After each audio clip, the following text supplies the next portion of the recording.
sir. Thank you, Mr. Chairman. And thank you, Ambassador Tai. I think you can sense the frustration, at least over on this side of the dais, because it just does not appear we are moving the needle on trade. And I don't know you very well. You come very, very highly spoken of from members who worked with you previously. I personally think you're too nice a person to be in the job that you're in, because I think you're handicapped because of administrative folks that you have to report to, et cetera, that are handicapping you in your job. Negotiators are usually very, very tough and sometimes mean people. They aren't nice people like you are. And if you look at what's happened with us, we are absolutely handcuffing the United States because we worry more about green things. It's all the other distractions. We're in the Paris Climate Accord. We handcuff ourselves and we give China the ability to build 9 this past year, 27 more coal plants. And if you look at what we're doing to the United States, all we're doing is giving the open door for China. It's just a fact. We don't negotiate. We're talking about critical rare earth metals. We're fine to tear them up and get them from China where we're using slave labor, but we have them in our own country and we're not able to do that. It puts us absolutely at a disadvantage, and you're stuck, personally, I feel sorry for you, you're stuck in the middle of that. And so let me get to just some of the other issues. It's just an absolute frustration because you just see this country swirling down the drain because we're just so distracted on so many other different issues that China doesn't give a damn about.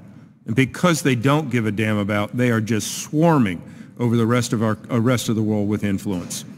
Happy to hear that we're going to try to work on a Taiwan free trade agreement.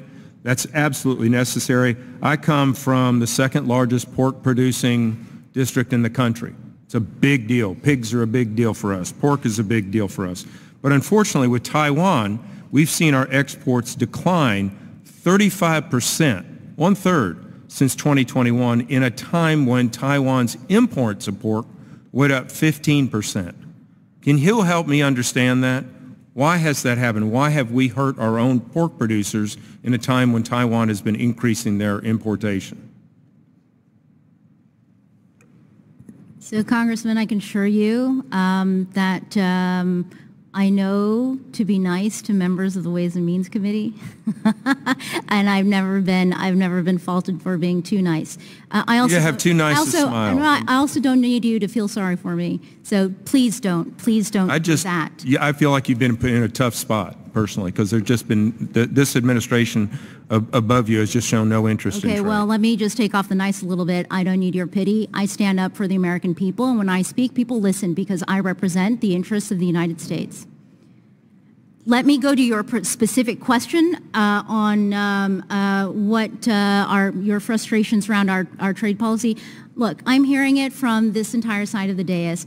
I've sat in the back seat before also. You guys are staying very well on message, and it's great. It's a good message. It's a true message. It's not. I think that you have completely missed the point. You're from a great state. It's also a textiles producing state. I think that that should inform a particular perspective in terms of where